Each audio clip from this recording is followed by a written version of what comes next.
Bem, no caso da Coreia, ainda teve a questão da Guerra da Coreia, que estala entre 50 e 53, destruindo aquilo que não tinha sido afetado de morte pela separação, pela cisão da metrópole vis-à-vis sua colônia. Então, o que na verdade ocorre a partir de 49 em Taiwan e a partir de 61 na Coreia é a reindustrialização desses territórios, para ser correto.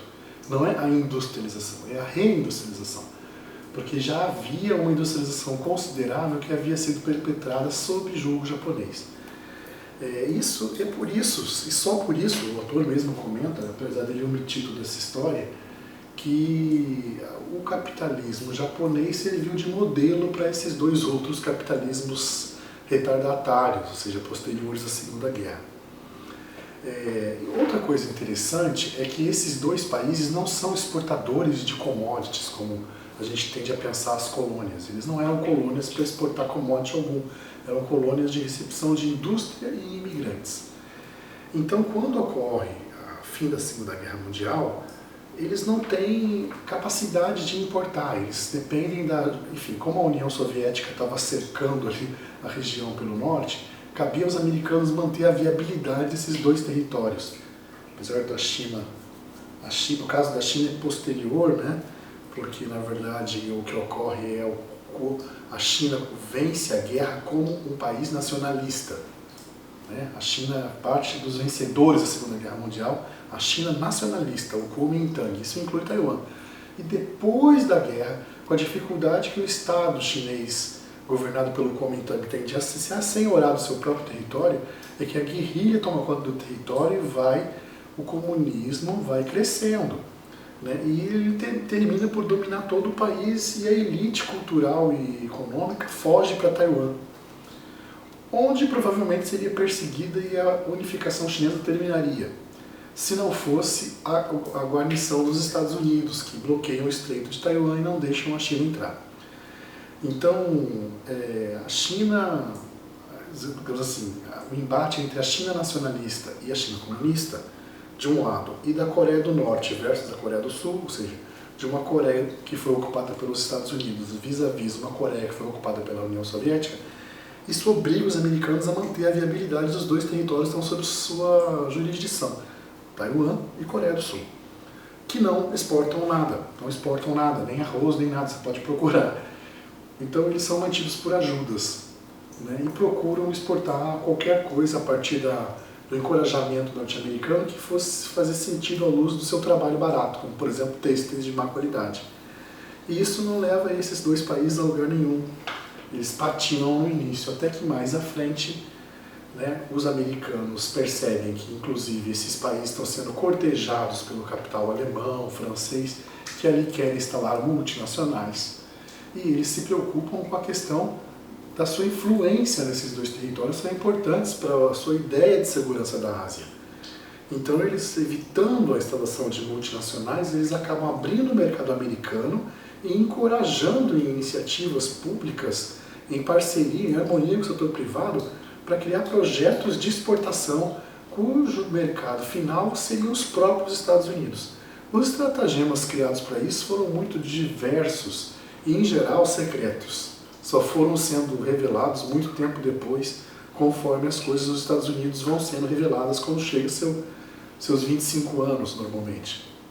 Então, o que ocorreu a partir dos anos 60 na Coreia e também a partir dos anos 60 em Taiwan é um esforço enorme de substituir exportações, né? Não só de substituir importações. Ou seja, a gente exportava qualquer porcaria que desse, têxteis de má qualidade, ginseng coreano, algum tipo de fruticultura em Taiwan, e você passa a exportar chips de computador lá na frente, automóveis, no caso da Coreia. Então, o esforço de substituir exportações é que marca o desenvolvimento manufatureiro desses dois países, mas ressalte-se com pesada ajuda e encorajamento dos Estados Unidos, seja financiando, seja abrindo o seu mercado doméstico, seja não questionando nos fóruns diplomáticos os privilégios que aquela manufatura estava tendo. Tá? Então, isso é uma história complexa que não dá para contar num vídeo tão curto. Mas fora isso, é importante reter, né, que também o autor fala que esses países, citando Chalmers Johnson, que é um grande autor que fala sobre a Ásia, fala que eles encorajaram a educação, né? Não se esqueçam, o confucionismo, que é a doutrina vigente nesses 3 lugares, Taiwan, Coreia e a China, também na China continental, no Vietnã também, se quiser pegar um 4º caso, o confucionismo é uma doutrina em que a educação é muito ressaltada, né? A importância da educação na vida do ser humano é muito ressaltada. Durante milênios não houve propriedade privada na China continental. O que houve foi a divisão da população entre uma camada de funcionários públicos aprovada em concurso, que administravam o espólio real, administravam as fazendas reais, e de outro lado o povo que não tinha passado em exame nenhum e por isso precisava trabalhar no campo. Então a clivagem entre nobre e pobre, ou rico e pobre, na China sempre foi ser educado ou não ser educado, passar no exame ou não passar no exame, saber idiomas estrangeiros ou não saber ler, não saber ler. Sempre foram tributos educacionais, né? Então nunca foi uma sociedade onde a educação se difundiu, mas ela foi sempre uma sociedade onde o valor da educação se difundiu. Sempre todos quiseram se educar, porque não havia condições materiais de fazê-lo. E as pessoas valorizavam quem se educava. Então isso eu nem sei se é mais no caso de Taiwan ou da Coreia. Taiwan porque é uma província chinesa que não passou pela Revolução Cultural, que deu uma amenizada nisso. E no caso da Coreia, porque ela não é chinesa, a Coreia não é um país que tem a etnia chinesa, mas que fez parte da civilização chinesa a ponto de ser considerada às vezes um protótipo de civilização chinesa. Né? No caso, o confucionismo foi mais bem organizado lá do que na própria China. Então é natural que esses povos tenham, uma vez ocorrida a modernização e oportunidades de educação em massa, uma sede por educação, o que barateia os investimentos em certo sentido. Você não precisa conclamar que as pessoas percam a noite para se alfabetizar, elas vão fazer isso se elas puderem. Então a gente tem que pensar nesses 2 casos, né? Primeiro, uma população extremamente devotada à educação, isso por razões culturais, muito anteriores ao capitalismo, muito anteriores até à formação do Ocidente como a gente conhece. A gente está falando aí de uma época que coincide com o fim do Império Romano, né? Quando esses valores se difundiram na China. E por outro lado, a gente tem sociedades que foram industrializadas à força, violentamente, pelo Japão. E que depois foram desindustrializadas pelo cataclisma da guerra.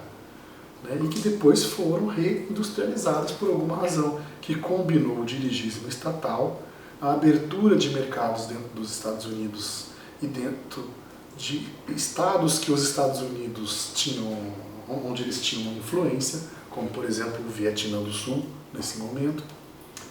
E por outro lado, o exemplo que o capitalismo japonês tinha deixado lá de como organizar a economia e a sociedade. Né?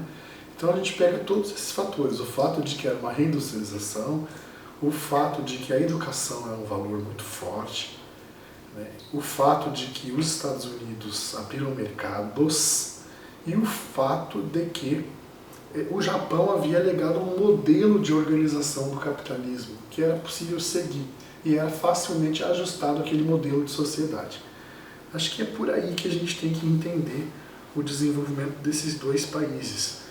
Ambos, é preciso ressaltar, alcançaram o desafio da industrialização. Eles são sociedades cujo nível de renda per capita e os mais diversos indicadores sociais estão ali, realmente alcançaram os níveis dos países mais ricos da Europa, excluindo, obviamente, pequenos principados e países sem começo e meio e fim, que nem Luxemburgo, que tem rendas per capita que se descolam, ou países que estão vivenciando rendas extraordinárias do petróleo, que nem a Escócia ou, sei lá, a Noruega. Nos outros países que têm começo, meio e fim, que nem Suécia, Alemanha, Holanda, né? A Coreia do Sul e Taiwan estão ali, no mesmo nível de desenvolvimento material e social desses países. em todos os aspectos, do transporte público à educação, às opções culturais, para não falar da igualdade, que é um atributo mais favorável nessas duas sociedades do que nessas sociedades europeias que eu mencionei, com exceção da Suécia, né? Então é um nível de desigualdade particularmente baixo dentro das sociedades capitalistas avançadas, um nível de educação particularmente alto e um nível de industrialização e afluência particularmente alto também. E isso é preciso reter, porque é muito fácil as pessoas aqui, pelo caráter muito eurocêntrico do nosso pensamento, descartarem esse país como se fossem experiências intermediárias de desenvolvimento industrial e não experiências definitivas, mas sim, são países muito ricos e organizados hoje em dia. Mas o caminho da industrialização lá é uma combinação de esforço estatal, abertura de mercados externos devido à situação conjuntural internacional, ajuda externa americana sistemática, no contexto da Guerra Fria. A questão da educação pesa, né? E aí é histórica. Não que as pessoas não tivessem feito escolhas, né? Claro que também os estados e as pessoas fizeram escolhas de investir recursos maciços em educação. Sim, fizeram, mas isso aparentemente já era a tendência deles olhando o seu histórico cultural. Não era de se estranhar que isso ocorresse. E menos ainda que a população fosse entusiasta disso.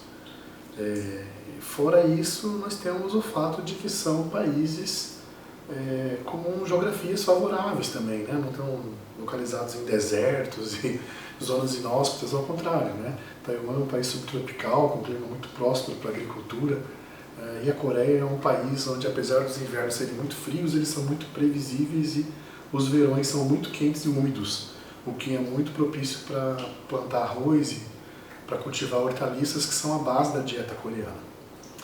Então é isso, pessoal. Fechamos.